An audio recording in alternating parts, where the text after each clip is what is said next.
शौर्य की धरा पर पराक्रम से लिखी कहानी है। वो अजर अमर जननायक है, हम सब की अमिट निशानी है। महाराणा प्रताप की जन्म जयंती पर संपूर्ण विश्ववासियों को अनेकानेक मंगल कामनाएं। मेवाड़ की धरती से मैं डॉक्टर बाल गोपाल शर्मा आप सभी को महाराणा प्रताप के शौर्य, स्वाधीनता, संकल्प, स्वाभिमानी और अनंत गुणों से विभूषित पराक्रम से युक्त इस शौर्य पुंज को नमन करता हूं, प्रणाम करता हूं।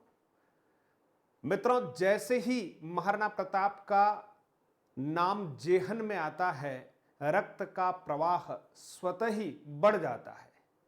और हो भी क्यों नहीं, इतिहास को जब हम पढ़ते हैं तो इतिहास साक्षी है इस बात का कि घास की रोटी खाना स्वीकार करके भी स्वाधीनता और स्वाभिमान की रक्षा करने में जिस रजपूती आन बान और शान का जो परचम लहराया है, बस एक ही शख्स का नाम बार बार जेहन में गुंजायमान होता है।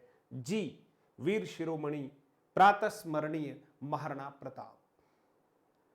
महाराणा प्रताप जिनके बारे में कहना उनके प्रताप को शायद दीपक दिखाने जैसा है।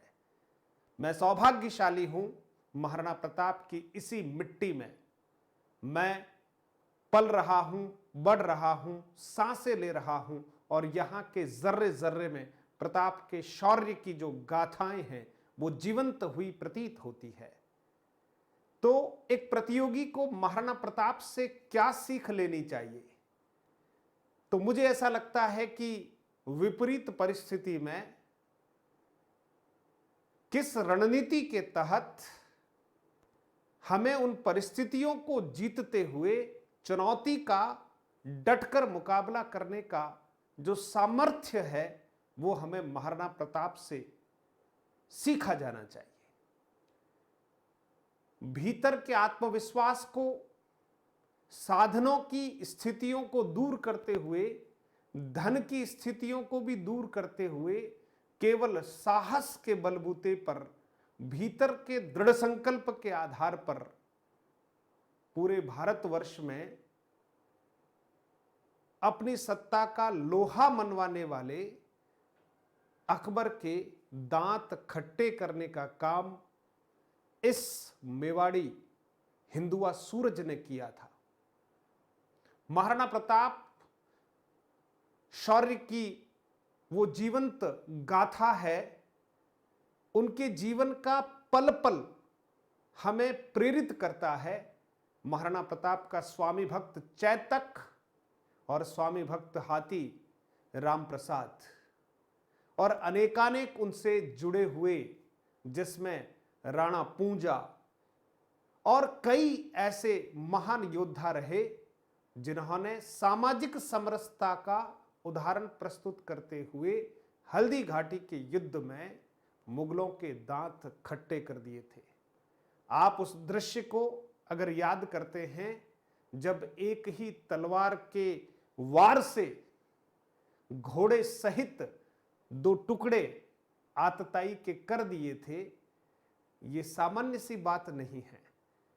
गुरिल्ला युद्ध प्रणाली में महारत को हासिल करते हुए मुगलों की विशाल सेना को यहां से भागने के लिए मजबूर कर दिया इस रणबांकुरे ने। ऐसा लगता है जो तेज आपके चेहरे पर दिखाई देता है ये हमें बहुत प्रेरित करता है। राजस्थान में, भारत में कई राजघराने हुए।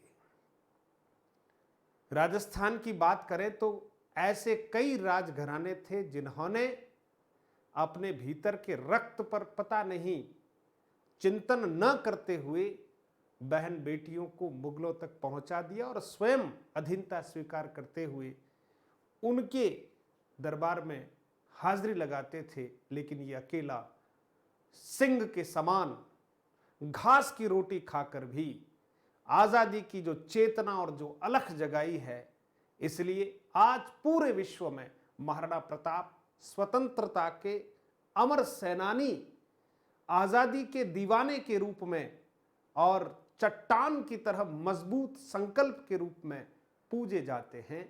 ऐसे महाराणा प्रताप को कोटिशः नमन करने का मन करता है। जीवन में महाराणा प्रताप से बहुत कुछ सीखने जैसा है, इसलिए हर एक प्रतियोगी को महाराणा प्रताप से वीरता, धीरता, साहस, राष्ट्रभक्ति, आत्म संकल्प और संकल्प से ही सिद्धि होती है और सिद्धि में कई तरह की कठिनाइयां हम सब जूझते रहते हैं।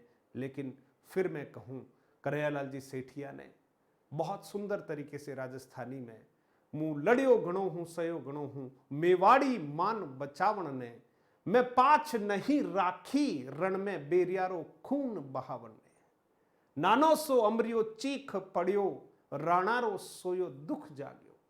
आप देखिए, पिता का जो दर्द है वो दर्द भी आप समझते हैं, लेकिन फिर सिंह के जो बच्चे हैं, शावक हैं, वो भी तो सिंह समान ही होते हैं।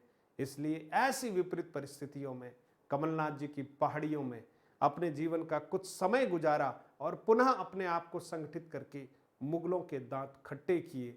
ऐसे वीर शिरोमणि महाराणा प्रताप को हम नमन करते हैं और हिंदुआ सूरज के रूप में आप सदैव पूजित, वंदित रहेंगे। और मेवाड़वासी आप सभी को खूब सारी इस जन्म जयंती पर शुभकामनाएं देते हैं। जय महाराणा प्रताप।